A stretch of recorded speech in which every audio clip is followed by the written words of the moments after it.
se ha abierto una puerta.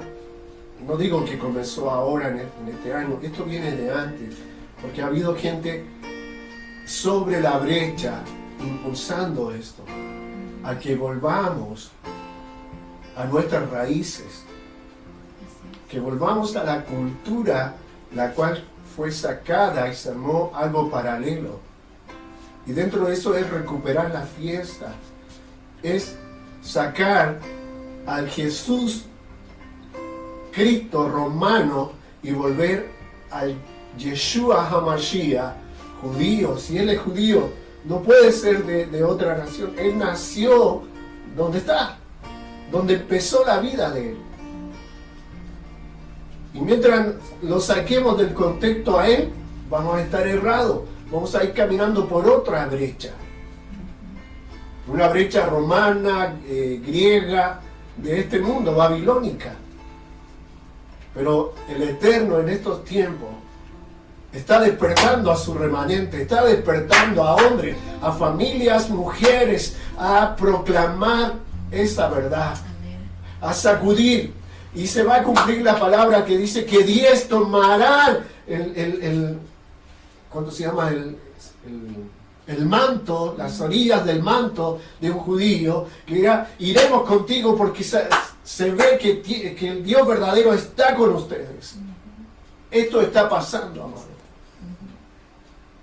Hay un hambre de una verdad, se está despertando, porque en medio de la iglesia está el remanente que fue esparcido, los justos están ahí y Él los está despertando. Y estamos aprendiendo a caminar en esa verdad, en esos ríos verdaderos. No importa quién se enoje, quién no se enoje, quién quiera, eso es independiente quien tome la determinación, seguirlo o no, seguir la misma, es cosa de cada cual. Pero los que están siendo llamados, no vamos a renunciar. Seguiremos, perseverando, escuchando, instruyéndonos para establecer al Yeshua verdadero sobre el cual se habla en la Torá. Amén. Caminar Amén. en Él, caminar en Jehová, en sus principios y estatutos. Así es. Y no tomar su nombre en vano, como dice la palabra. Y declaramos que hay más familias que se están atreviendo a buscar de Él, que no se quedan con lo que tienen, sino tienen un hambre. Declaramos que a través de esta pantalla donde nos estás viendo ahora, del lugar que sea, despertamos a esas familias que están adormecidas, que tienen la inquietud pero no se atreven.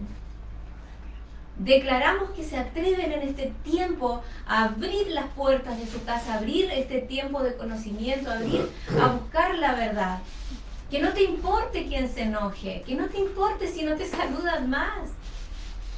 El Eterno tiene las personas preparadas para que seas acompañada.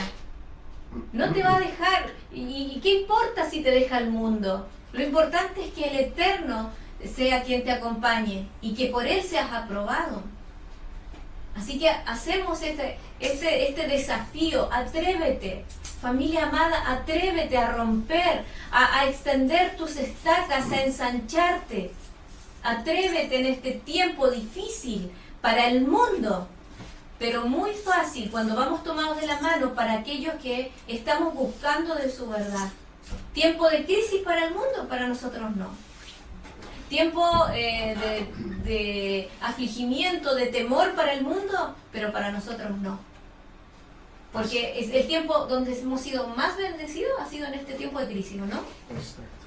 Tiempo más bendecido que hemos pasado como familia, como Quejilar, como hijos del Eterno, ha sido en tiempos de crisis. Y es por eso que nos atrevemos a hablar de esto e invitar a familias que rompan con la tradición, con lo que se te ha enseñado. Busca, pregúntale al Eterno si es lo correcto. Hay mucha verdad. Y nos afirmamos en esa palabra que dice que aún faltan muchas cosas que tienen que suceder. Hay muchas cosas que tienen que subir al corazón del hombre y que van a ser reveladas en este tiempo. Así que despertamos las visiones en aquellos jóvenes. Estamos orando muy fuerte por esta generación de los Efraínes, de los pequeñitos. De ahí estamos saliendo toda esta generación de Efraínes. Me puedes decir, sí, pero yo ya soy adulto y todo, pero somos parte de la generación de Efraínes, en donde estamos rompiendo con una tradición que se nos había implantado, tradición falsa. Tradición falsa. Así es. Y estamos levantando una generación de los pequeños, los niños adoran, los niños. Y si tienes un corazón de niño, que seas adulto, si tienes un corazón enseñable, si tienes un corazón que está de acuerdo a lo que el Eterno está pidiendo, eres de la generación de Efraínes, que el Eterno está levantando en este tiempo, rompiendo toda estructura y haciéndonos entrar en esta verdad que nos está haciendo mirar la vida desde otra perspectiva. La verdad que sí. Así es. Hemos venido conversando como familia por mucho tiempo, asustando. Cada cosa que pasa, ¿cierto? Dicen, se va a acabar el mundo. Pero hay cosas que tienen que cumplirse. Y el infundir temor ha traído un mover un mover muy especial, profetizando cosas que están fuera de contexto. Es por eso que el Eterno nos llama a despertar, a buscar bien en la palabra, a pedir revelación. Hemos estado enseñando más de 5 o 6 años que no se quede con las escrituras, que busque, que indague, que pida al Espíritu Santo, que le revele. Hay cosas que fueron sacadas de contexto, cosas que no estaban vinieron mucho después de Yeshua, pasaron años que cosas se escribieron. Entonces, hoy en día se están revelando. Como decía mi esposa, misterios que no han subido a corazón de hombre, se están revelando a través de traer un contexto verdadero sobre tu vida, ¿cierto? Para que camines de verdad. O sea, si la palabra dice, si guardas mis mandamientos, caminarás en completa paz. Estaba leyendo en Éxodo, me parece que está, dice, cuando habla sobre la fiesta, que las debemos cumplir, después dice, si guardas mis mandamientos y cumples lo que te he establecido, yo iré delante de ti y pondré un ángel, dice, que va delante de ti, que va a encaminarte en la dirección correcta, dice, y haré que tus enemigos no toquen tu morada, no se metan contigo. O sea, hay una promesa del Eterno poderosa cuando encontramos la verdad. Exacto. Y estamos peleando contra un sistema en que falsificó una verdad. Y donde metió, y eso se engrandeció, es lo que hoy se está desarmando. Hay un sistema que se está volviendo muy inestable. ¿Pero por qué es? Porque el hambre, ¿cierto? El hambre de justicia y de caminar en verdad del Eterno, el Creador de todo, el Padre, como dice su palabra, al que Él llamó, dice, Dios llamó y los hace hijos. Los hijos se están despertando y están recibiendo y hablando lo que el Padre quiere que hablemos. Sí. Y esto de celebrar las fiestas nada más ha sido tremendo. Creo que de todo el tiempo que venimos trabajando y que el Eterno nos hizo entrar en esto de la fiesta, y que cada fiesta se nos va revelando algo tan hermoso, ha sido muy, muy espectacular. Muy espectacular. Como familia lo hemos vivido y como es lo que queremos entregar de lo que Él nos ha estado guiando. Así que de eso vamos a hablar hoy. Perdón, ¿estamos en vivo? Sí.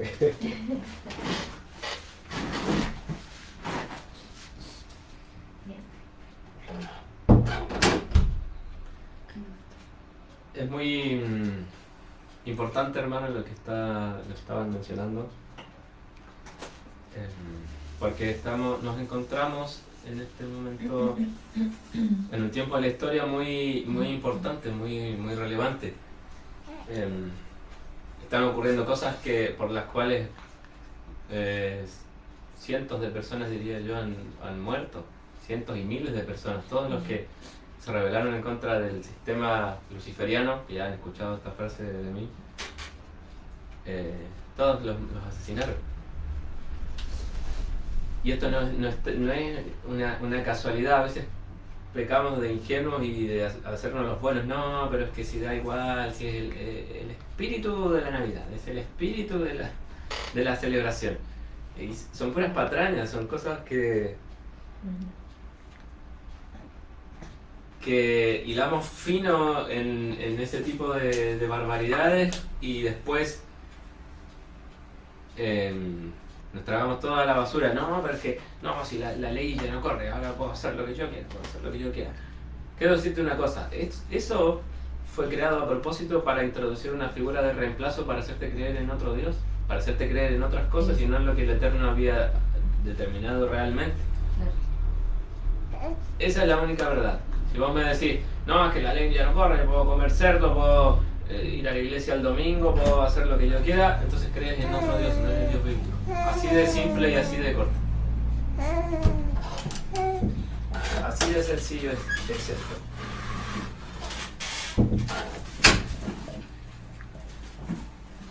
La celebración que hoy nos compete... Perdón. Estamos en vivo.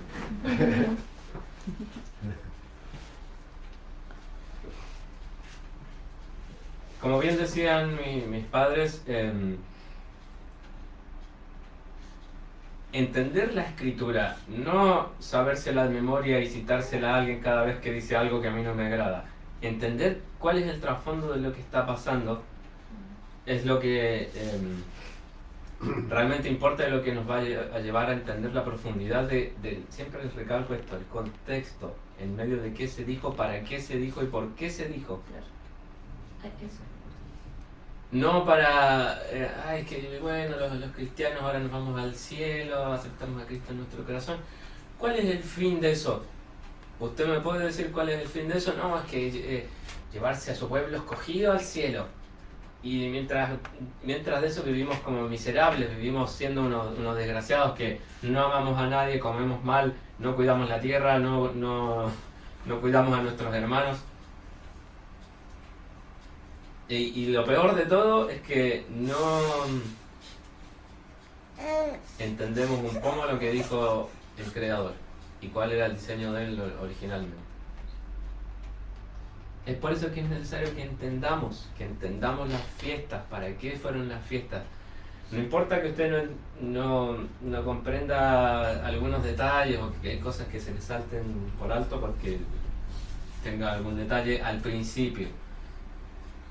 Si usted no lo entendió, bueno, continúe escuchando las enseñanzas, continúe avanzando, continúe progresando, permanezca dentro de eso.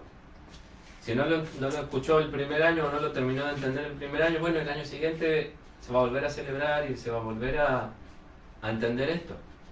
Tiempos apartados, dice la Escritura. En algunos casos era así, joda, comer, estar en jolgorio con todos. En otros casos era observarlo, guardarlo. La Escritura dice que seamos los guardianes del Aviv. El Aviv siendo el mes más importante del año. ¿Por qué? Porque de ahí en más parte todo el resto de las celebraciones. ¿Se fija? Entonces, el Eterno nos ha encomendado a ser los guardianes de estas celebraciones. ¿Y por qué guardianes? ¿Cuál es la connotación de guardianes? Bueno, si es guardianes porque hay que protegerlas de algo, ¿no? Todo lo que tiene un guardián es porque tienen que ser protegidos de alguna cosa. ¿Y de qué tiene que ser protegida el Aviv? O sea, el tiempo apartado, el tiempo seleccionado. Del espíritu religioso, hermano. Del espíritu religioso, entienda. ¿Por qué? Porque el espíritu religioso está contaminado con luciferianismo. ¿Qué es luciferianismo? La creencia de que el Creador es un ser malo y que Lucifer es un pobre rebelde que quería salvar a la humanidad de la tiranía del Dios y para que nosotros nos diéramos cuenta de que nosotros somos Dios. Eso es el luciferianismo en términos muy reducidos y muy básicos. No, pero yo no soy satanista, yo no soy esto, no importa. La creencia esa está mezclada, está tan bonito arreglada que usted no se da ni cuenta que está creyendo eso. Una vez escuché una enseñanza de Cash Luna. Lo voy a decir abiertamente el nombre, no me importa a quién le agrade o le desagrade porque es exponer las mentiras. De eso se trata. Él en una enseñanza estaba enseñando, ¿quiénes son ustedes? Le decía a la gente. Ustedes son Dios. Ustedes son Jehová Junior, le dice. Jehová Junior, le dice. ¿Qué es lo que está enseñando ahí? Tú eres Dios, tú eres igual a Dios. Yo no soy igual a Dios. Él puso en el Adán, en el hombre, en la humanidad, una parte que ninguna otra creación tenía. Que era, si se acuerda de las enseñanzas, era el Neshama. Asimismo, como yo tengo un gen de mi papá, él aportó su parte genética, entonces si a mí me analizan un gen, yo tengo una carga de él. Eso me une a él, me conecta a él, pero no hace que yo sea él. Yo no puedo decir, ahora yo soy el pastor, obedezcan todo lo que yo digo. Yo no puedo decir eso.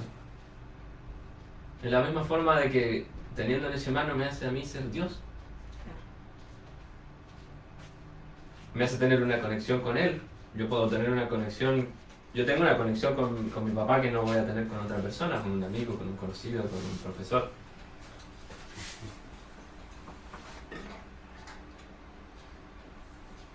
¿Y dónde está todo eso? En la escritura, hermano, en la escritura. Necesitamos comprender la escritura para que no nos vengan a vender el cuento estos charlatanes de la prosperidad y de la fantasía mística. Pero ahí, como tú decías, yo debo tener el Eterno cuando hace a Adán, ¿cierto? Le pone su Neshama y le da instrucciones. Entonces, ¿cómo yo me voy a parecer a mi padre cuando yo obedezco sus instrucciones?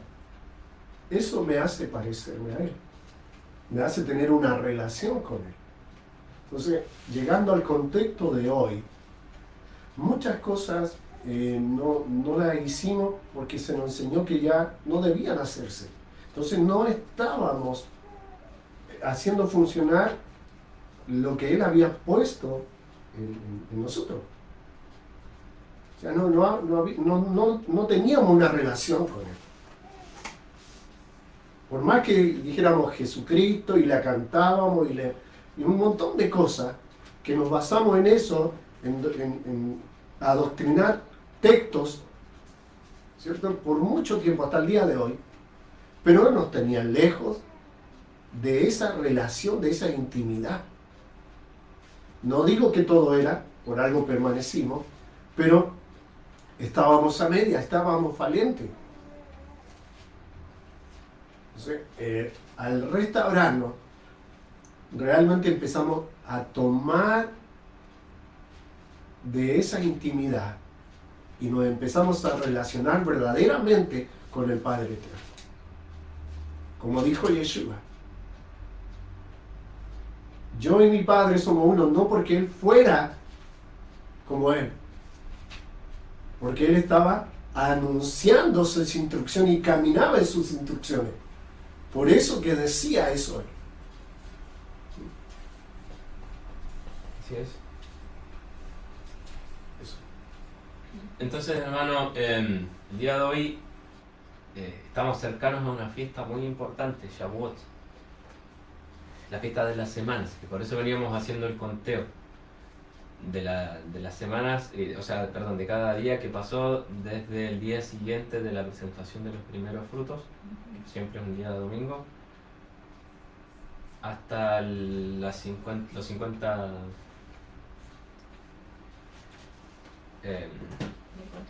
el conteo del número, perdón, me había perdido la idea. El conteo del número. Hoy quiero dejarlos con algo importantísimo que creo que es la trascendencia que tiene esta fiesta, ¿no?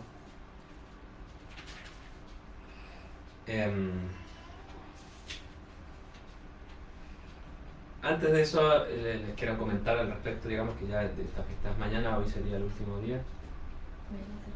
Hoy el atardecer ya comienza la fiesta.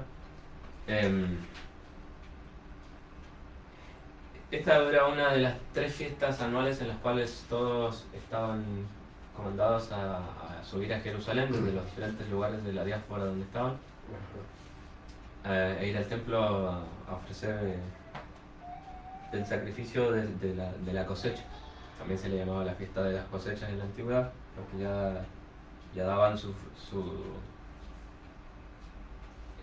entregaban, digamos, ya maduro su cosecha, la primera parte de la cosecha. Lo que podemos hacer nosotros es conmemorar esto, no lo podemos celebrar al pie de la letra como dice ahí. Estas son, digamos, cuestiones teológicas en las cuales mucha gente se enfrasca, que no entiende o lo trata de descontextualizar, para decir que no, pero y los sacrificios, estas cosas, hay cosas que directamente no se pueden guardar porque no existe el templo. Exacto. Y aunque se construya el tercer templo, va a ser un lugar que va a estar completamente corrompido, entonces no se va a poder celebrar nada con relación a lo que hay ahí en ese lugar físico. Entonces lo que podemos hacer en relación a esta fiesta, que se requería cierta otro tipo de cosas, es conmemorarlas. Es hablar al respecto, es compartir esta palabra, es entender el espíritu profético por el cual el Eterno habló esta celebración. ¿Y cómo lo hacían en la antigüedad eso?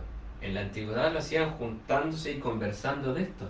Se juntaba el sacerdote, o bien, digamos, en la parte antigua, más antigua, había el sacerdote que se lo enseñaba a los jefes de familia, y cada jefe de familia iba a su familia a enseñarle esto. Entonces, esta es la mejor forma para enseñarlo, directamente de la boca del jefe de la familia, del padre. Se juntaban, charlaban al respecto, hablaban de lo que el sacerdote les había enseñado y se lo enseñaban a sus hijos, a la gente que estaba con ellos, a sus amigos. Es la mejor forma de poder compartirlo, hermano. No existían libros. Y creo que era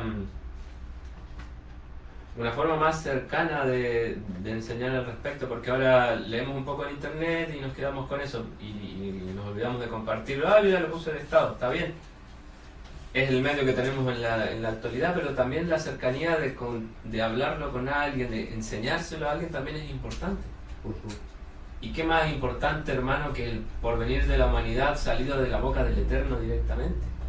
¿Qué más importante que eso? Si nos juntamos perfectamente a hablar otras cosas y hay gente por ahí que le gusta el chismerío, ay, ¿supiste lo que le pasó a esta? ¿Supiste que esta otra está embarazada? ¿Supiste que estos se separaron? Con mayor razón, júntese y hable acerca de lo que el Eterno habló directamente para la humanidad. ¿Qué iba a pasar en el futuro de la humanidad?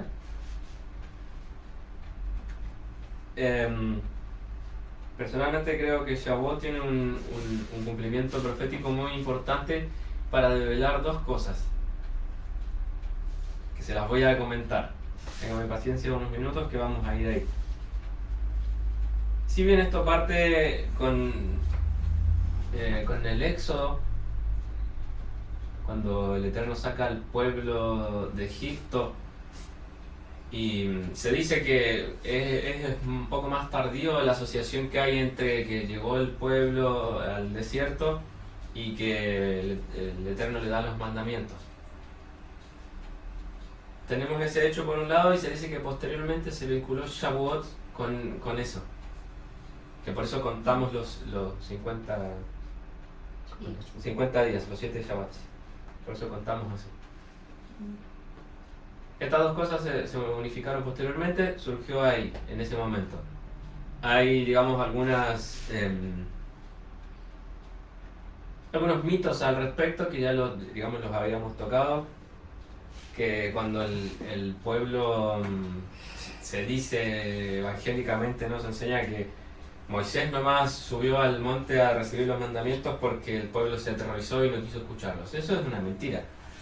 Todo el pueblo escuchó los 10 mandamientos y el desglose principal de esos 10 dichos, que es en hebreo 10 dichos. Todo el pueblo.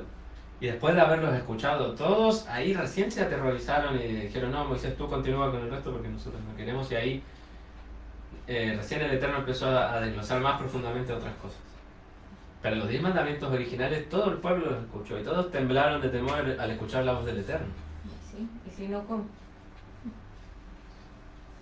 Esa es la celebración de Shavuot. Es más, el escritor dice que Jehová le habla a Moisés y le dice que el pueblo se prepare Claro. 3 días antes, porque el tercer día, ¿cierto?, se le iba a entregar, y esto es interesante aportar, hijo,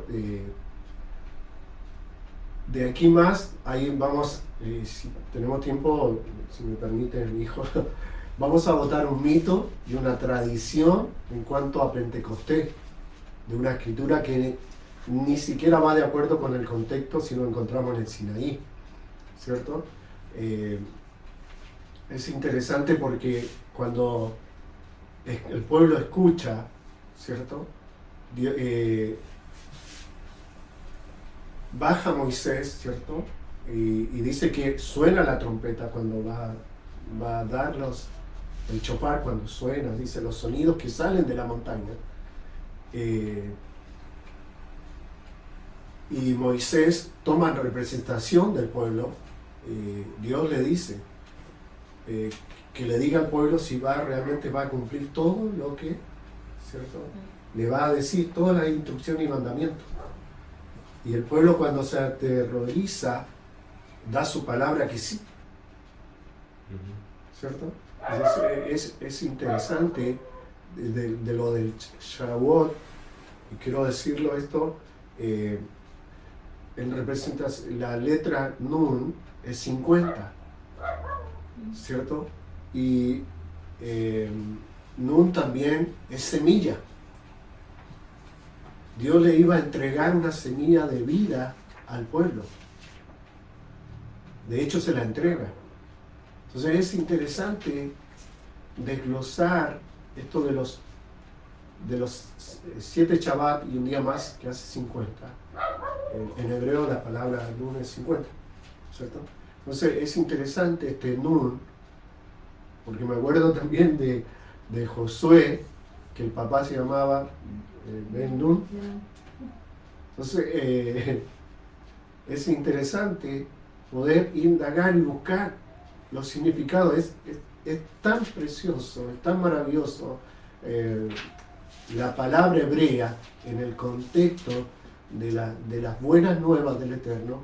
Son riquísimas, porque tienen un significado que nos va empoderando. Entonces, tenga presente eso, que en esta fiesta el Eterno estaba entregando una semilla de vida que diera mucho fruto al cumplirla. Eso. Sí, hermano, así es. Entonces, Shavuot tiene varios niveles de cumplimiento que son importantísimos de entender. Yo hoy les quiero mencionar uno. Mi papá mencionaba algunos detalles, pero tiene estos varios cumplimientos proféticos en distintos niveles. Si bien surgió ahí donde habíamos comentado con el éxodo del pueblo de Egipto, después ocurre algo importantísimo. La profecía más trascendente, una de las profecías más trascendentes para la historia de la humanidad, diría yo, y que no se conoce, muchas veces se pasa por alto para injertar toda esta caja de cosas paganas para desviar al hombre del conocimiento o del entendimiento de la escritura, como es verdaderamente. Todo esto surge a partir de Daniel. Quizá algo de esto lo han escuchado, yo he enseñado otras veces en relación a esto, pero hoy nos interesa más que nunca por el tema de que hoy al atardecer ya es Shavuot. Todo esto empieza en Daniel 9. Es importantísimo que entendamos esto, hermano. Es muy importante. Fíjese, Daniel 9.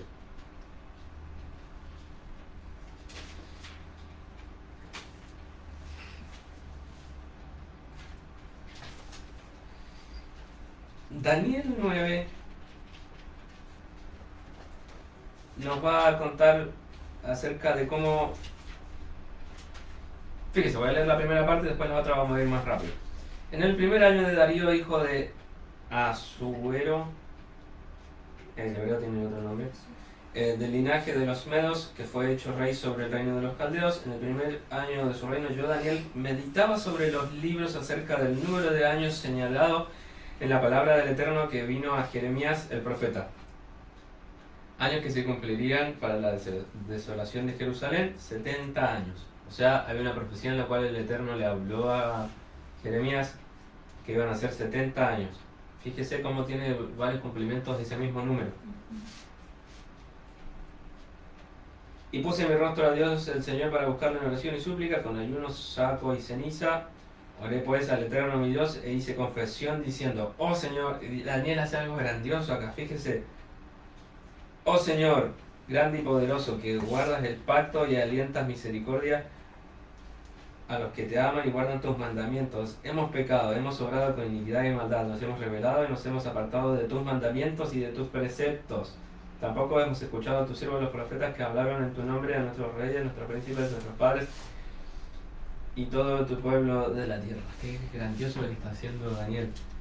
O sea, empezó a leer los libros de las profecías, fíjese la revelación del tipo, y se dio cuenta de que se estaba cumpliendo los años de la profecía que el Eterno le había hablado a Jeremías. ¿Y qué hizo? Se volvió su rostro al Eterno y empezó a pedir perdón por los pecados del pueblo. Y se incluyó. No dijo: Señor, esos pecadores de allá hicieron estas cosas en tu nombre, pero yo, el santo, el justo, he permanecido fiel. Él se incluyó, dijo: todos hemos pecado en tu contra, Eterno. Y después empieza a hacer una serie de declaraciones grandiosas.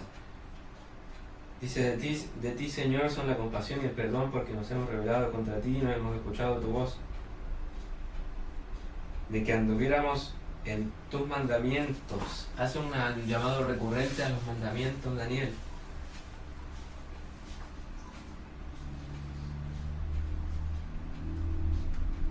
Fíjese.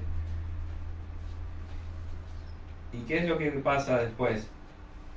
Al final de su plegaria dice: oh Eterno, perdona, Señor, presta atención y hazlo así por tu propia causa, oh Dios mío, porque tu nombre es invocado sobre tu ciudad y tu pueblo.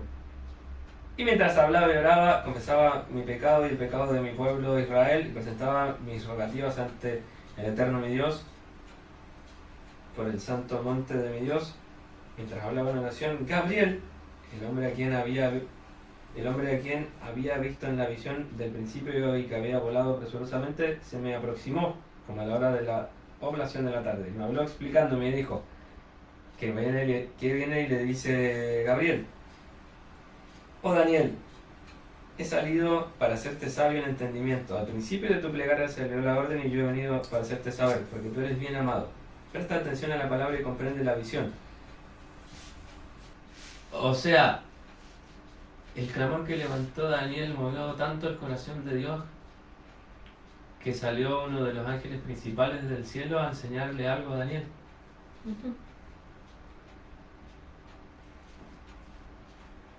Y esto es grandioso, porque fíjese lo que le viene a hablar. Y esta es una de las profecías más trascendentales que hay en la Escritura y que ha permanecido oscura. 70 semanas fueron decretadas sobre tu pueblo y sobre la ciudad santa para terminar la transgresión y para que fenezca el pecado y pueda perdonarse la iniquidad, para traer justicia eterna, sellar visión y profecía y ungir el lugar más sagrado. Sabe pues y ten en cuenta que desde que salga la orden para restaurar y reedificar Jerusalén hasta la venida de un ungido, un príncipe, habrá 7 semanas. Y en 62 semanas será reconstruida con plaza y foso, pero en tiempos difíciles. Y después de las 62 semanas será cortado un ungido y no será más. Y el pueblo de un príncipe vendrá y destruirá la ciudad y el santuario, pero su fin será con una inundación, y hasta el final de la guerra han sido decretados asolamientos. El 26 está leyendo, o sea, 9:26.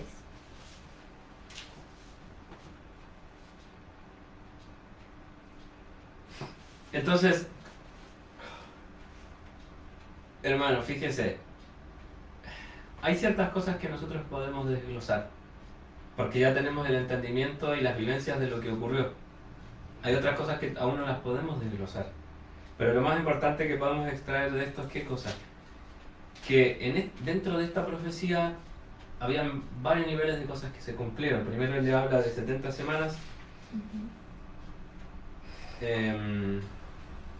Después le habla otro tanto de 7 semanas, le hace un desglose. Hoy no tenemos el tiempo para explicarlo, en alguna enseñanza futura se los puedo enseñar, porque necesitamos diagramar toda la parte cronológica. Pero ¿qué es lo más importante de esta profecía? Que dentro de esta profecía a Daniel, Gabriel le está hablando acerca de la venida de Yeshua. Le está hablando acerca de las 70 semanas. Fíjese lo recurrente que es esto. Dentro de esa profecía de las 70 semanas, Gabriel le está hablando a Daniel de que iba a venir el Mesías.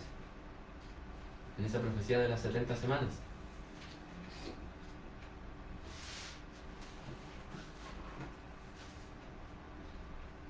¿Se fija, hermano? Puede ser que todavía sea un poco difícil de entender, pero voy a ir a un punto en particular.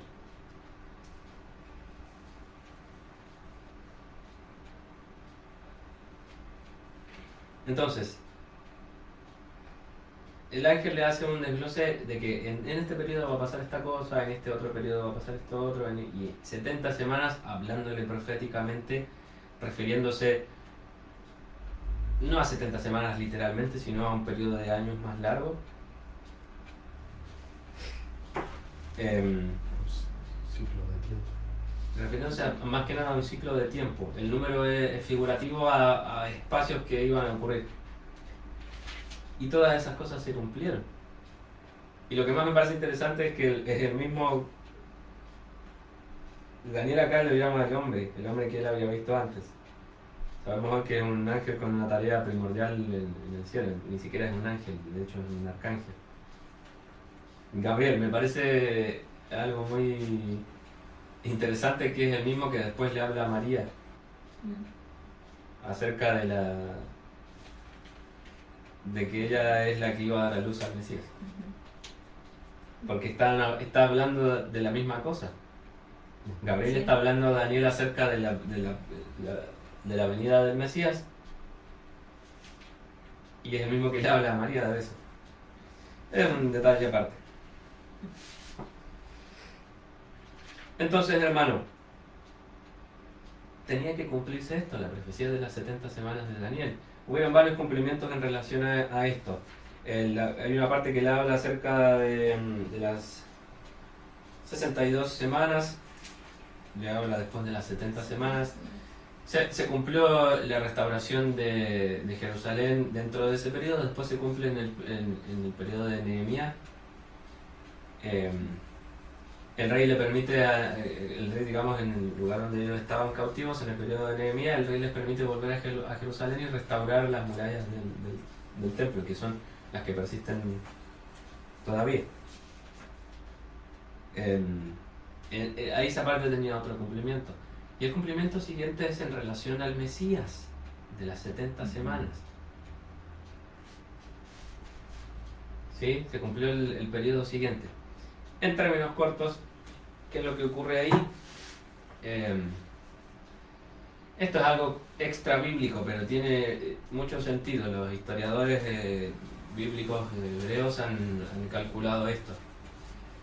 De que Daniel, siendo un eunuco y con todo el dinero que él tenía, porque trabajó para varios reyes, él no tenía descendencia. Entonces, ¿qué pasó? La historia distorsionó esto. Los 3 reyes magos que llegaron a donde el niño Dios. Pero no eran 3 reyes magos, era un grupo de varios sabios caldeos y que le llevaban ciertas cosas a Yeshua. Apenas había nacido. Sabios caldeos, ¿de dónde salió eso? Eran hombres que habían sido instruidos por Daniel, no fueron contemporáneos, sino más bien fueron... Daniel le enseñó a los sabios caldeos que estaban bajo su cargo, ellos le enseñaron a la generación siguiente, y esa generación siguiente a la generación siguiente. Así se transmitieron eso y lo que le tenían que llevar. La escuelita dominical nos enseñó que le llevaran un vasito de oro, un vasito de incienso y un vasito de mirra. Eso es una mentira, le llevaron el tesoro de Daniel, de las riquezas de Daniel. Daniel se los dejó encomendado a ellos y ellos se los llevaron al Mesías. ¿Por qué? Porque de esa forma se iban a sustentar cuando tuvieron que arrancar de Herodes. De esa forma se tenían que sustentar. Pero no, ahí estábamos celebrando Reyes Magos, dándole regalos a los niños. 3 pastorcitos con un camellito ahí. Es una idea muy imbécil, hermano. Que vieron una estrella moverse en el cielito así. Ellos estaban, Daniel les enseñó acerca de las profecías que habían en las estrellas. Ellos estaban mirando cómo ciertas constelaciones se iban uniendo para determinar la profecía o el tiempo del cumplimiento de algo.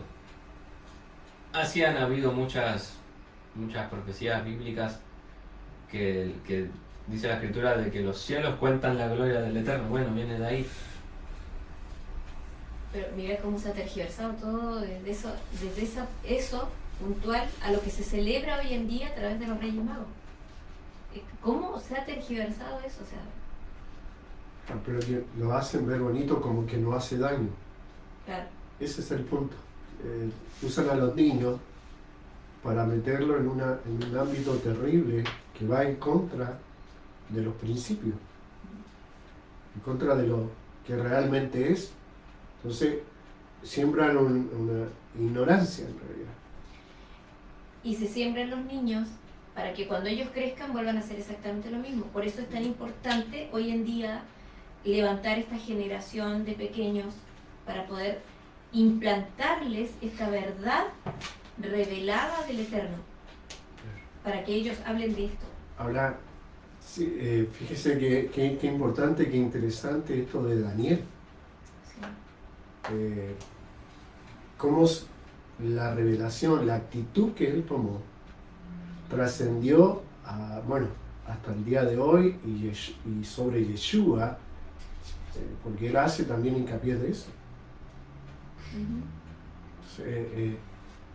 Cuando una verdad empieza a abrirte los ojos, puedes ir conectando toda la palabra para vida en nosotros y entender realmente.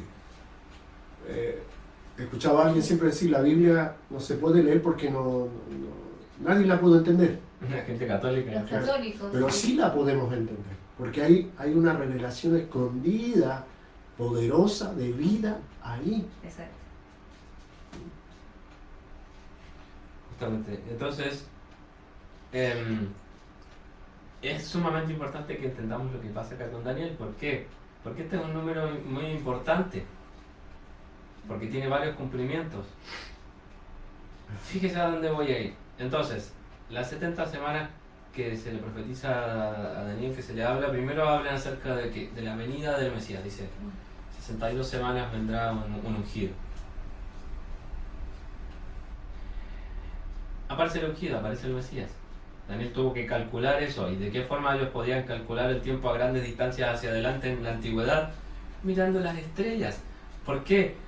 Porque el mejor contador del tiempo desde la antigüedad en todas las culturas siempre ha sido las estrellas. ¿Por qué? Porque van moviéndose en ciclos. Los planetas, las estrellas cercanas, las estrellas lejanas, todos se van moviendo en ciclos de tiempo. Y los sabios antiguos, se dice que la primera ciencia en el mundo surgió de mirar las estrellas y de querer entender qué es lo que estaba ocurriendo con el movimiento. ¿Y qué mejor forma tuvo Daniel para indicarle a sus pupilos, a sus alumnos, que enseñarle que en el tiempo en el que cierta constelación estuviera en una posición, que iba a pasar eso? De hecho, la Biblia habla al respecto, habla acerca de la constelación Betulá, que Betulá en hebreo es la constelación de una mujer joven, que a veces del griego se mal tradujo a una virgen. Es otro cuento aparte, es más profundo, digamos, la tergiversación que hubo ahí entre la palabra de mujer joven y virgen, en el sentido de virgen que lo entendemos nosotros hoy en día.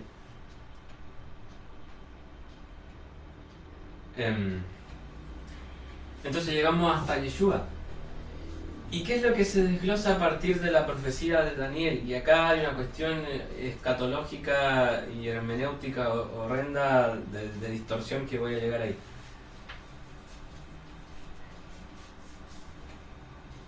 El ministerio de Yeshua, todo el tiempo que él, desde que él sale del desierto y que es el primer día de su ministerio, después de eso, debía de ser de 70 semanas, alrededor de un año, es un poquito más de un año. ¿Por qué? Porque Yeshua estaba cumpliendo la última parte de la profecía de Daniel de las 70 semanas. Ahí él tenía que cumplir las 70 semanas, en todo el periodo de su ministerio. ¿Me sigue hasta ahí? Para que se cumpliera, para que Yeshua fuera el Mesías, su ministerio tenía que durar 70 semanas. ¿Por qué? Porque estaba cumpliendo la profecía de lo que Gabriel le habló a Daniel. La profecía tenía varios niveles. En ese periodo Yeshua está cumpliendo la última parte de las 70 semanas que Gabriel le habló a Daniel. Ahora, ¿qué pasa?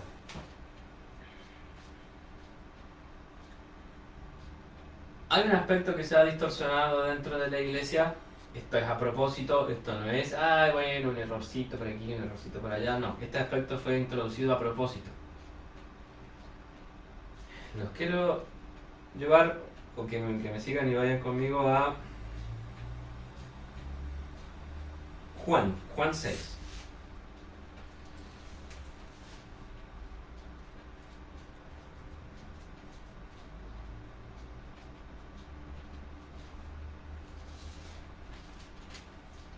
Perdón, Juan 6 todavía no. Juan 6 todavía no.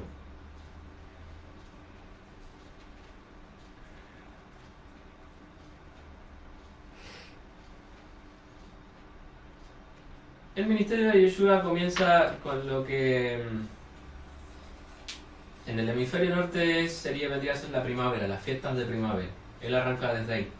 Estaba por comenzar siendo la Pascua. Los primeros días de Aviv, él ya estaba en el desierto y sale del desierto, y ahí él inicia su ministerio cuando lo bautiza a Juan el Bautista. Y obviamente, si vienen siguiendo nuestras enseñanzas desde hace un tiempo, ya sabemos que observamos la luna nueva y la maduración de la cebada para determinar el inicio del año. No es un calendario matemático, es por observancia. Así nos mandó el Eterno en el calendario bíblico, no en el calendario judío, el calendario bíblico. El calendario judío está completamente contaminado. Ya sabemos esa parte. Entonces, a los 14 días de Aviv ya es Pesaj, es la Pascua, ¿sí? Entonces vemos que Yeshua inicia su ministerio el primer día de Aviv y estaba cerca de la Pascua. De eso nos da cuenta los evangelios. Todos hablan acerca de eso. Pero con detalle dice en Juan 2, está hablando acerca del comienzo del ministerio de Yeshua.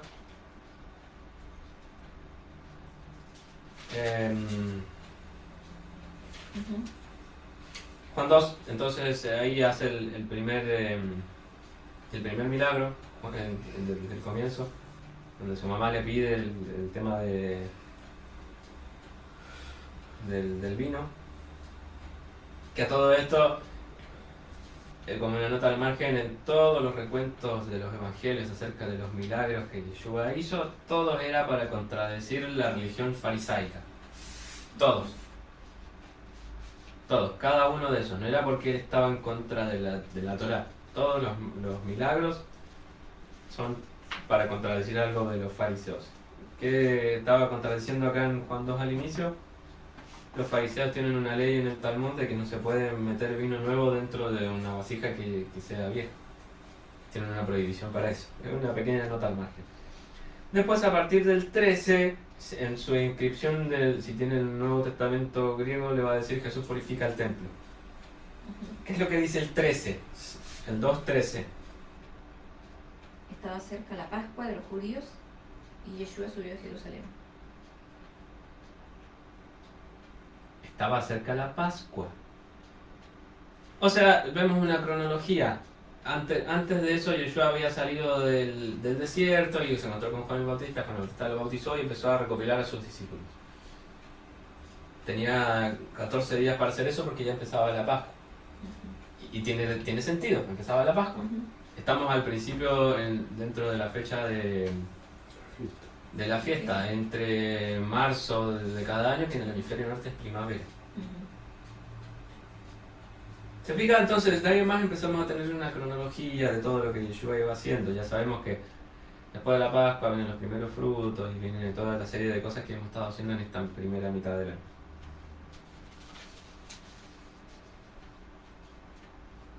¿Bien? Vaya conmigo después, por favor, a Juan 12.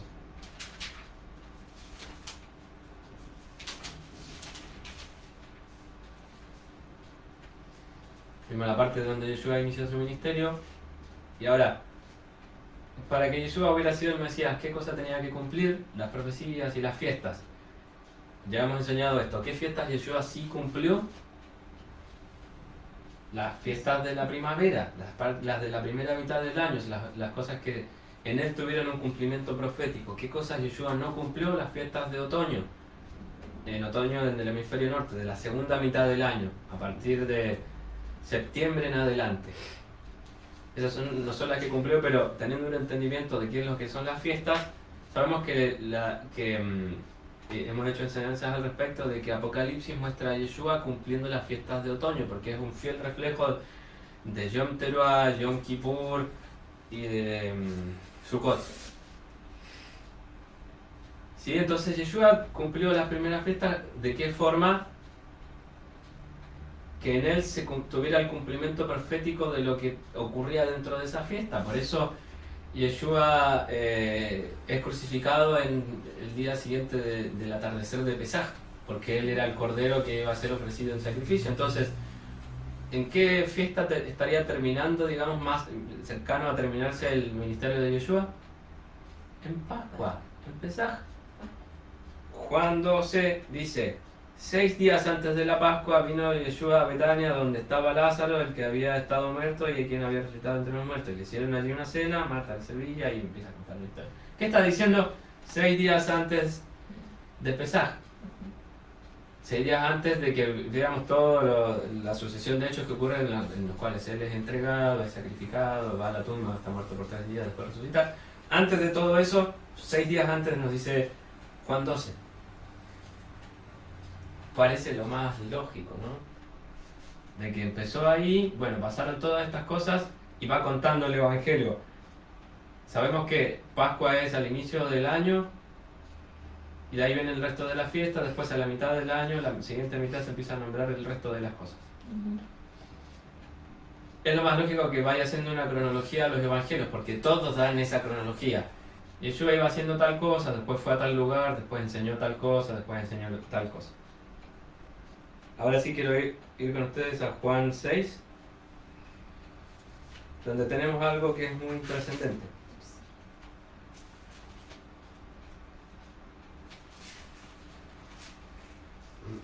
La alimentación de los 5.000. Un hecho que lo registran todos los evangelios. Mateo 14, Marcos 6, Lucas 9. Todos hablan acerca de esto. De este suceso de la alimentación de los 5.000. Y es algo que pasa por alto, digamos, lo que había ocurrido ahí.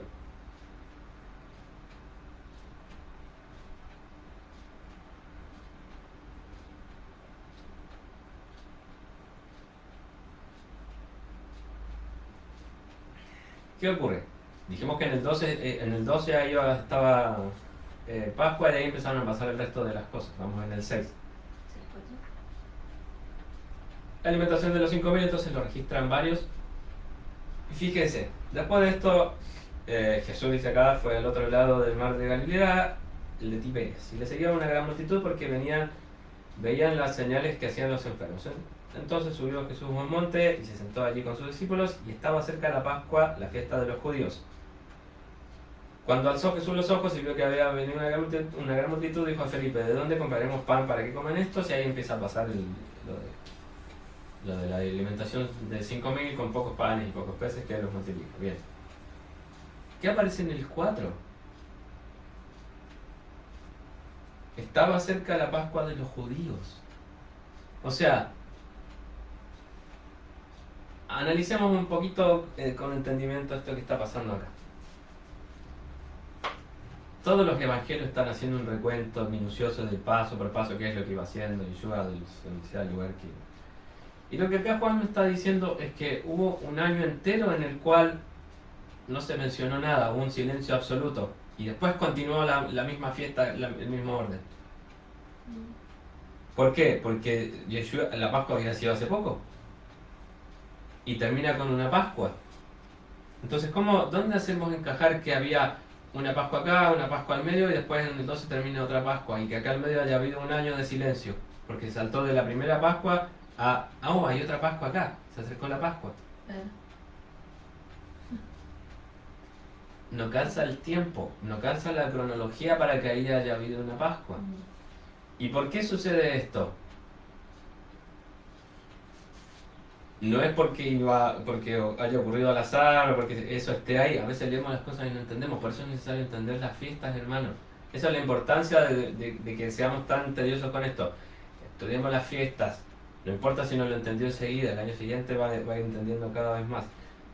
Todo el resto de los evangelios nos dicen que en ese recuento, después de la alimentación de los 5.000, de que se acercaba la fiesta de los tabernáculos.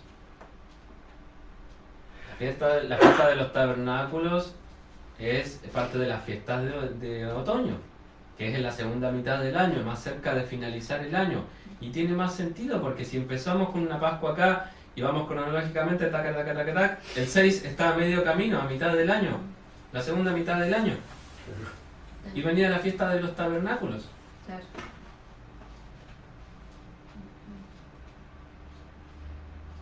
¿Se comprende? Entonces, venía la fiesta de los tabernáculos y además ya estaba acercándose el otoño. No puede ser que haya sido la fiesta de la primavera. Claro. No tiene ningún sentido cronológico ni ningún sentido ya más minucioso de análisis. ¿Y qué es lo que pasó? ¿Qué es lo que ocurre acá? Esto no está hecho porque sí. Este versículo en particular, Juan 6:4, es un añadido posterior. ¿Por qué? En el siglo IV, un sacerdote del incipiente cristianismo que estaba surgiendo en ese momento, que estaba creando Constantino, se llamaba Eusebio de Cesarea. Hay registro histórico de él, yo no lo estoy inventando, googleé, lo busqué. Eusebio de Cesarea estaba intentando hacer encajar la profecía de Daniel justamente en el periodo en el que, según él, Cristo había venido a la tierra y las acciones que había hecho Cristo. Entonces, él no entendía la profecía bíblica porque él era de otra nacionalidad, él no hablaba hebreo, él solamente estaba leyendo las escrituras griegas. Pero, ¿de quién era servidor él, digamos? ¿A quién servía? A Constantino, al emperador, gobernante, adorador de Mitra, creador del cristianismo, patriarca del cristianismo. Entonces, ¿qué fue lo que él hizo? Él entendió literalmente la profecía de Daniel. Aquí viene la cuestión absurda. Él dijo, bueno, entonces si son 70 semanas, la mitad de 7 es 3,5. Entonces, para que se cumpla la última parte de la profecía de Daniel, bueno, tengo que hacer calzar la mitad, 3,5. Entonces, Cristo tiene que haber tenido un ministerio de 3 años y medio para poder completar la profecía de Daniel, para que se culmine la profecía de Daniel y así decir que en ese momento, al final de la profecía de Daniel, se va a alzar el rey, que es el que va a gobernar y a traer la paz sobre la tierra. Oh, milagrosamente, ¿quién era ese rey? Constantino. Claro. Entonces, para hacer calzar eso, ¿qué tenían que hacer? Introducir ahí un espacio para que hubieran 3 años y medio. Y si usted lee minuciosamente el resto de los evangelios, ninguno da 3 años y medio. Todos están dando las fiestas, como Yeshua iba. Y Jesús, dice las traducciones, se fue a Jerusalén para celebrar la fiesta. Y se acercaba a tal fiesta, y se acercaba a tal fiesta. Y aparece aquí una Pascua de la nada, en el aire. Entonces, ¿qué hicieron? Añadieron Juan 6.4. ¿Para qué? Porque digamos, la profecía que manejaban los romanos, que sabían, que esto ya lo he comentado, ellos sabían de que el pueblo de Israel estaba esperando un Mesías y que la manifestación mesiánica que ellos estaban esperando era una similar a la del rey Ciro de Persia. ¿Por qué? Porque el rey Ciro fue el que liberó a Israel de la cautividad. Y hay un versículo bíblico referente a él que dice que uno de los pocos hombres fuera del pueblo con los cuales dice que Dios estaba con él. Entonces todos los hebreos tenían esa visión del Mesías. Por eso inicialmente, digamos, no asociaron a Yeshua enseguida con el Mesías, porque ellos esperaban que fuera un rey poderoso, que se alzara y que destruyera el control que tenían los romanos sobre ellos y que iba a reinar, iba a volver a instaurarse el reino de Israel y de Judá. Entonces, esa era la figura mesiánica que tenían los hebreos. Entonces, ¿qué es lo que quiere hacer Eusebio de Cesarea de una forma muy sutil y muy inteligente? Quiere alzar ahí a Constantino como esa figura de Ciro de Persia, de que Cristo había cumplido los 3,5 años, se acabó la profecía de Daniel y se alzaba el reinado milenar con el rey, la figura del rey Ciro alzado gobernando sobre toda la tierra.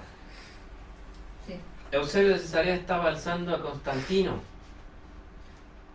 Eso es lo que él hizo, por eso él introdujo 3,5 años ahí. Antes de él no había ninguno de los registros históricos dice que era 3,5 años. Todos sabían que eran los historiadores más antiguos, Flavio Josefo siendo uno de ellos, ¿no? Todos sabían que el ministerio de Yeshua había sido alrededor de un año, porque él tenía que cumplir la profecía de Daniel.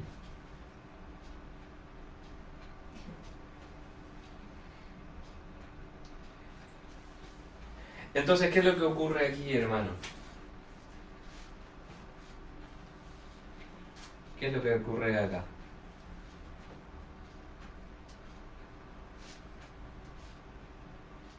Estos añadidos posteriores y estos añadidos ideológicos están ahí a propósito para desviar la mirada del plan del Eterno. Ah, sí, 3,5 años, me da igual, no, porque introdujeron ahí otra figura. Se está desviando la adoración del Eterno. Yo les he comentado desde hace mucho tiempo esto de que todas las figuras de reemplazo que están ahí están a propósito, porque el luciferianismo quiere sacar al creador de la escena. Y ya sea con el movimiento del yo soy, el movimiento de que tienes la chispa divina en tu interior, el movimiento de que somos Jehová Junior. Todo es la misma basura, todo es la misma patraña, sacar al creador del medio. Siempre ha sido el plan de la serpiente. Y lo sigue siendo hasta el día de hoy. Somos los ingenuos que seguimos creyendo, no, sí, ya todas las cosas pasaron. Cristo hizo todas las cosas nuevas. Nunca fue el plan original de Yeshua. Nunca fue el diseño del Eterno que Yeshua hiciera eso. Es por eso que necesitamos tener entendimiento de las fiestas. Fíjese de este pedacito así todo lo que pudimos desglosar. Y todo lo que trataron de introducir ahí. Por eso necesitamos, para que estas cosas no se nos pasen por alto y vengan a vendernos cualquier fruta, cualquier cosa absurda.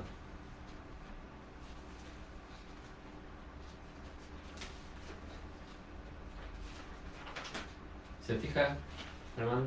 Entonces, está todo, digamos, proféticamente armado para que pasara las cosas en cierto orden y de cierta manera. Tenían que cumplirse las fiestas, tenían que cumplirse las profecías que se habían hablado y se siguen cumpliendo. Hay cosas que tienen niveles que aún no se han cumplido. No seamos tan ingenuos. Ya les acabo de demostrar de que están tratando de desviar nuestra mirada del creador, del diseño original, introduciendo cosas que no son. Entonces, ¿qué es lo que se acerca ahora? Shavuot. Bueno, tiene un significado mucho más profundo. Mucho más profundo el cumplimiento profético. ¿Por qué? Porque nos hicieron creer, la venida del Espíritu Santo, la manita, bla, bla, bla, bla, bla. Y hasta el día de hoy se espera el gran avivamiento. Y el gran avivamiento no es más que la manito, que hablar en lenguas, que la risa. Y todo eso les hemos enseñado de que es un espíritu demoníaco. Es el espíritu del Kundalini. Es lo que se ha manifestado el gran avivamiento del Kundalini y no del espíritu del Creador. Y de hecho ahí, por ejemplo, algunas traducciones, me parece que la Reina Valera, y que toda la iglesia está metida con eso, sobre el aposento alto. No podían haber estado en un aposento porque esa traducción dice que fueron llenos del Espíritu y fueron bautizados. Aquí hay algo que debemos, no es creíble. ¿Dónde había río ahí? Tenían que haber ido al río y bautizarse. Entonces, ahí las versiones han ido mejorando. Dice, estaban todos reunidos en un lugar. Entonces ahí hay algo introducido que es incorrecto. Porque venían de un principio, en Levítico dice que era una de las fiestas de los 3 años donde tenían que subir todos a esa fiesta. ¿Y a dónde se celebraba? En el templo. O sea, no estaban eso es como agregado. Porque no estaban en el aposento, no había un lugar. Otros dicen una casa. ¿Y dónde se bautizaron si estaban en una casa? Se bautizaron y fueron llenos de eso. O sea, ¿a qué se refiere eso? O sea, indague las escrituras. No podría haber pasado eso, el bautizarse. Si leemos las escrituras, el Levítico dice que el Eterno los mandó 3 días antes a que se hicieran tevilá. Que se limpiaran. Limpiaran su ropa y se limpiaran. Entonces, ¿qué sucedió ahí? ¿Dónde estaban? Si había gente de todos lados, dice que venían a la fiesta de todos los lugares. Claro. ¿Por qué de repente el escrito dice, y habían como 3.000, habían unos de distintas ciudades? Porque iban a la celebración de Shavuot. ¿Y dónde se celebraba? En el templo. En el templo. Sí. Eso, quería decir. Es importante, hermano, digamos, estamos dentro de ese contexto. ¿Cuál era la idea de enseñarles esto? De que todo el cumplimiento profético tiene una importancia, que es necesario conocerla, es necesario profundizar en eso, porque hay cosas que posteriormente se han añadido por tradición y se ha respetado más la tradición religiosa que la palabra del Eterno. Y como les dije, a veces pecamos de ingenuos, no, pero es esto, ¿no? Lo importante es que yo creo en Cristo en mi corazón, yo creo en Él. Hay una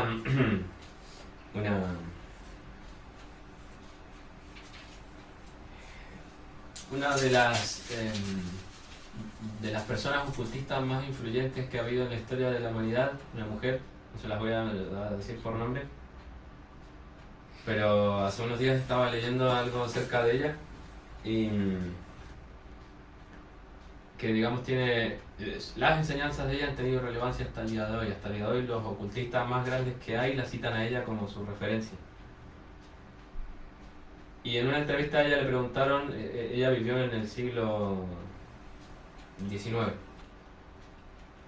le preguntaron qué pensaba acerca del cristianismo. ella decía, siendo ocultista, decía esto, que ella creía que las enseñanzas del hombre que vivió en Israel duraron poco tiempo después de su muerte, digamos, de que él vivió poco tiempo que después que él murió. Ese fue el hombre verdadero que vivió, que eso es lo que ella planteaba. Pero que su figura como deidad aparece cerca de 300 años después, ya mezclada con misticismo y con gnosticismo, y que eso es lo que ella creía que era lo más trascendente que había ocurrido con la figura de Jesucristo, ella decía. Lo más trascendente es lo que se hizo posteriormente después con esa figura de ese hombre que vivió y que murió al tiempo después. Ella le daba más relevancia al añadido posterior esotérico que se le había hecho 300 años después a las enseñanzas de palabras de una ocultista muy trascendente hasta el día de hoy, saliendo de la boca de ella. Y los cristianitos creen, no, pero es que vamos a creer todo esto así tal cual como está, no, está todo bien, todo bien. Siendo que hay gente del otro lado que está diciendo, bueno, mira, a él le hicieron añadidos posteriores y eso, esa parte oscura es lo que a nosotros nos interesa. Fíjese.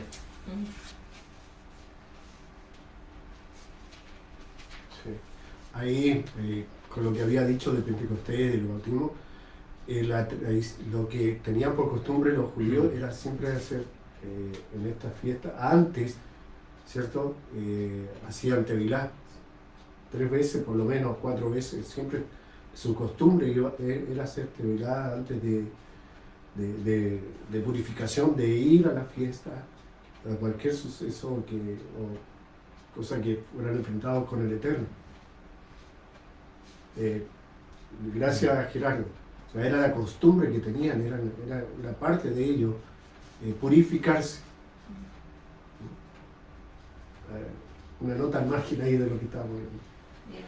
Entonces, hermano, para ir cerrando la idea de esto, estos son ejemplos claros de que necesitamos ser entendidos en las escrituras, en la profecía del Eterno, en lo que Él quería en su diseño, en su plan. No que seamos buenos cristianos, no que seamos fieles a la escatología, a la hermenéutica, a la homilética, porque está plagado de paganismo. En términos muy cortos está plagado de paganismo y está desviando la atención del Creador, está sacando la mirada de Él.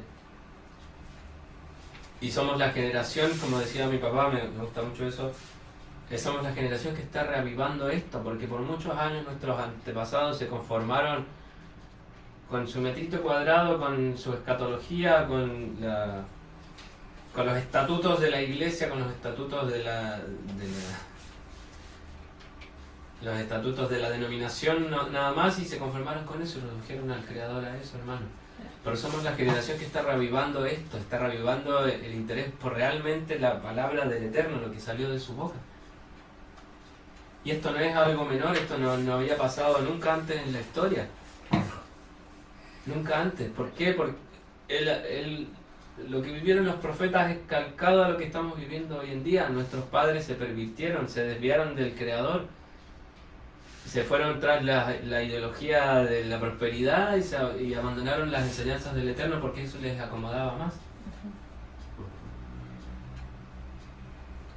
Aparte que también, hijo, es un tiempo de cumplimiento profético, el despertar de estos tiempos, el amar a esto, porque ahí está enraizado no somos solo nosotros, de multitudes, es porque somos parte de esa quejilá, somos parte de ese pueblo que se está levantando y está anunciando, ¿cierto? Y preparando el camino al Señor. Por eso que es importante, como tú dices, entender la fiesta. No es solo un conocimiento. Y también el hecho de poder celebrarla o conmemorarla también es muy significante. En lo espiritual es fuerte tanto para la familia como para lo que trasciende después de esto y lo que va a venir. Porque no vamos a poder decir, es que no la entendimos, es que no nos dijeron, es que ¿Me entiendes? Hoy en día, con toda la información que hay disponible y con todas las enseñanzas, eso ya es una excusa barata. Sí. Yo creo que para una persona del siglo XIX eso podía ser excusa porque estaba todo oculto, todo oscurecido. Pero hoy en día, con lo sencillo que se ha vuelto transmitir el conocimiento, eso ya no es una excusa. ¿Verdad? Es tan importante, amados, el desarrollo de cobijarnos en la verdad, el desarrollo espiritual y práctico de la persona en que se desarrolla. Esta es la idea de los mandamientos, de las instrucciones del Eterno, desarrollarnos y dar fruto, ¿cierto? Individual, como casa, como quejilá, dar frutos en que honren su nombre, dar frutos que anuncien de la gloria de Él a través de sus mandamientos. Y nos hemos dado cuenta que en el sistema donde estábamos, los frutos eran de la denominación tanto. ¿A quién pertenecías? ¿O bajo qué manto o cobertura estabas? Eso era, porque la pregunta es, ¿ustedes cristianos? Sí, ¿y a qué cobertura pertenece? Es lo primero. ¿Es apostólico, profético o pentecostal o bautista? ¿Se da cuenta? Entonces, muy fuera del contexto de real a lo que nos llamó el Eterno.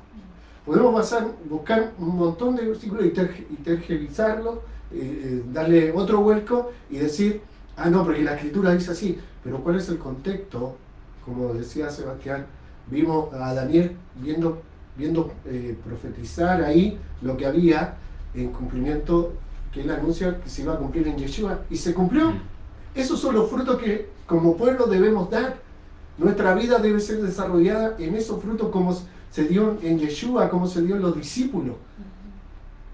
Ese es el pueblo que el Eterno quería que se mostrara a las naciones, en evidencia de su actitud, creyendo en Él, guardando eso, guardando la fiesta, porque eso lo separaba del paganismo, eso lo separaba de las malas naciones, de los perversos. Entonces vimos por año que hoy está cambiando esto, por eso le decía al principio, hay un sistema que está inestable y muy fuerte por causa de esto, porque los valientes de Jehová se están levantando y van a traer un sacudón, lo queramos o no, está trayendo un sacudón. O sea, la lucha hoy que va a haber va a ser entre sí, por eso Yeshua dice, se levantarán de tu propio, que dicen que creen en mí, y te entregarán a los jueces. Esto, de hecho, va a pasar. Y de hecho está pasando. Muchos se están levantando en contra de esto, de cómo esa va a ser la verdad. Si tanto tiempo nos enseñaron esto. Por eso, porque estaba velado. Es un instrumento que te vela de que tú busques, que tú tengas intimidad y que se te revele la verdad. Pero cuando nosotros empezamos, hace algunos años empezamos con mi hijo a celebrar esto de la fiesta, a tener pequeñas nociones, todo el panorama empezó a cambiar, amado. Todo empezó a cambiar. Y empezamos a vivir una vida práctica. No es hablado, hipócrita, hoy que no me vayan a ver y que no tengo que hacer esto. Te cambian la personalidad. Y todo una acusación. Entonces, cuando entendemos esto, en lo que se refiere a qué es lo que te va trayendo a libertad, eso es extraordinario. Entonces, es más, el miércoles enseñamos, ¿qué ha enseñado la religión? Que si no oras todos los días, te va a ir mal. Tú ya no eres parte, has dejado al Señor. Pero ¿dónde dice eso? Dice perseveremos en la intimidad, en la oración, en la lectura. Y eso nos da vida. Pero adoctrinamos una posición para que, entonces siempre estamos haciendo algo para que el Señor nos dé algo. Entonces, si no hacemos nada, entonces no vamos a tener nada del Eterno. Cuando Él dice que debemos inclinar nuestro corazón, esa debe ser nuestra actitud. nuestro corazón hacia Él y hacia sus instrucciones. Y una clave que hoy en día está saliendo a flote, el pueblo cristiano es muy enjuiciador. Te enjuicia por todo. ¿Cómo se dan cuenta cuando ministramos personas y todo? ¿Cómo te das cuenta cuando el pueblo de Dios está evaluando la vida del otro sin evaluarse la propia vida? Y entran en un juicio. Es el primer indicio que te tienes que dar cuenta que estás cayendo en una falsedad, en una doctrina que te han impuesto. Porque el Eterno nos ha hecho libres de poder expresarnos. Porque ahora decimos Yeshua, nosotros hemos sido cuestionados. ¿Por qué dicen Yeshua? ¿Por qué ahora le dicen Jehová? ¿Por qué? Te dejan de saludar, te dejan de escribir. Alguien que te escribía, porque tú antes colocabas Jesús y ahora descubriste la verdad y estás diciendo Yeshua y tus mensajes son de Yeshua, te escriben para saber qué pasó o te dejan de escribir. Un pueblo enjuiciador, y es lo que estamos entra en la religión y que no nos damos cuenta cómo eso ataca la verdad. Entre nosotros mismos nos estamos atacando. ¿Qué importa cómo digas? Tú cumples los mandamientos, tú cumples las instrucciones de Jehová y tu vida se alivianará, tu vida te va a llevar a una libertad. Ahora, nosotros no tenemos que darle cuenta a hombre de si por qué está haciendo esto o no. Si el Eterno está improntando tu vida con eso, a mí me interesa agradar más al Eterno que a los hombres.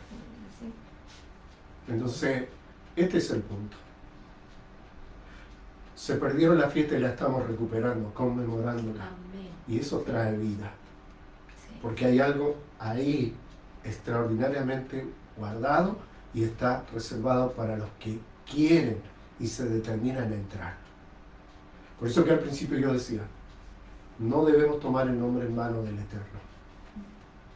Y todo el contexto cultural de cómo se formó la iglesia o el cristianismo fue ir en contra, es más, en contra de Yeshua mismo. Hizo una imagen de ese Yeshua que lo sacó completamente de su nación, de donde él nació. Claro.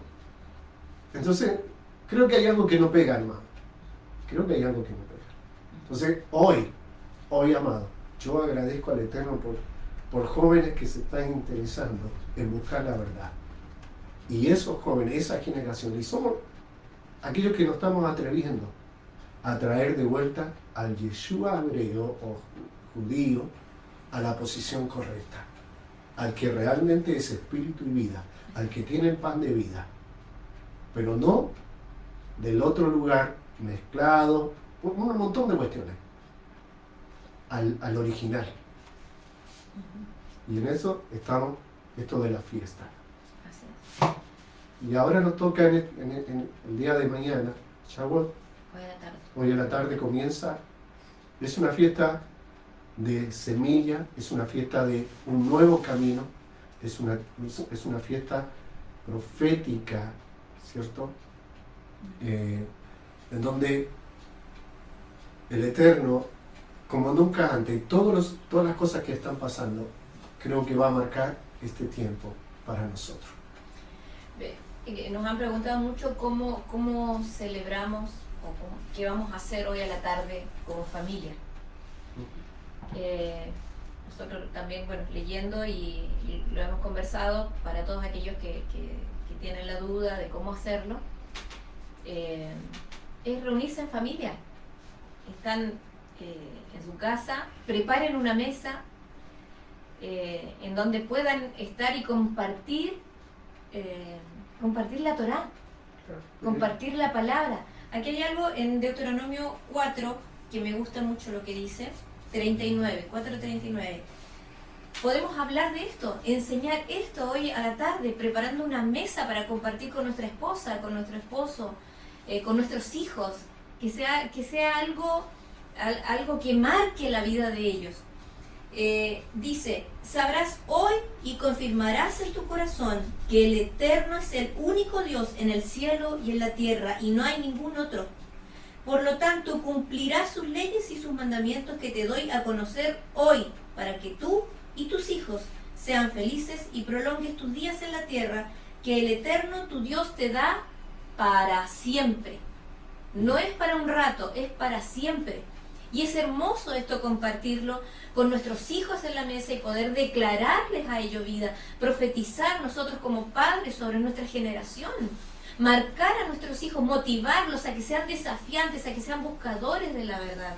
Eso. De esta forma podemos estar celebrando hoy y declarando estas verdades. Podemos buscar las fiestas ahí en Levíticos 23, del 19 en adelante, cuando están las instrucciones que nos dio el Eterno. Las instrucciones que Él entregó, podemos compartirlas y enseñarlas. Es el momento propicio para que se levante ese altar de adoración en casa hoy en la tarde en nuestras mesas. Como les comentaba, si queremos volver al diseño original y cómo era, digamos, esto realmente, se enseñaban dentro de las familias. Se juntaban así, el sacerdote les enseñaba a los padres y el papá iba a su casa y le enseñaba a todos sus hijos que tenían. De esa forma. Entonces, como les decía, no podemos celebrar esto como se hacía bíblicamente porque no existe templo. Estamos conmemorando, estamos recordando esto y lo estamos haciendo de una forma en la cual volver al diseño original como era, en familia, hacerlo en familia. Entonces, reúnanse al atardecer. Y otra cosa muy importante, estamos haciendo hincapié o resaltando el cumplimiento de esto como algo profético, de las profecías bíblicas, de las profecías que el Eterno habló de las cosas que iban a pasar. Y lo particular que me gustaría despertar en esta celebración es que el tiempo profético en el que se cumple una fiesta o se hace una fiesta abre puertas espirituales para manifestar la temática de esa fiesta. Entonces, propongámonos en esta celebración a partir de hoy al atardecer, que ya comienza Shavuot, despertar el espíritu de amor por la instrucción, por la Torá, que se revive esto, que hoy iniciemos algo en lo cual se abra la puerta para todas las generaciones, para todo el mundo, de volvernos al amor por la instrucción del Eterno. Que la gente comience a desesperadamente buscar y anhelar volver a la instrucción del Eterno y no volverse unos religiosos hipócritas. Que eso sea lo que está en nuestro corazón hoy, de despertar y de compartir con nuestra familia, decir, oremos juntos hoy al atardecer para que se abra esa puerta y se despierte eso. Amén. Que es el espíritu de Shavuot, es lo que es la profecía que hay detrás de Shavuot. Que se vuelva a la humanidad a los caminos del Eterno, a los caminos de la Torá y de la instrucción, a la vida que hay en ella, y que todos vuelvan a beber de ese río. Amén. Lo último, y nos vamos a estar despidiendo. Lea el libro de Ruth, hay algo ahí, uno de los versículos del 1, donde las nueras de Noemí, ¿cierto? Se le mueren los hijos y ya no tienen. Pero hay algo que me impacta ahí, que le dice Ruth a Noemí. Pero Ruth le contestó, no me pidas que te deje y que me separe de ti.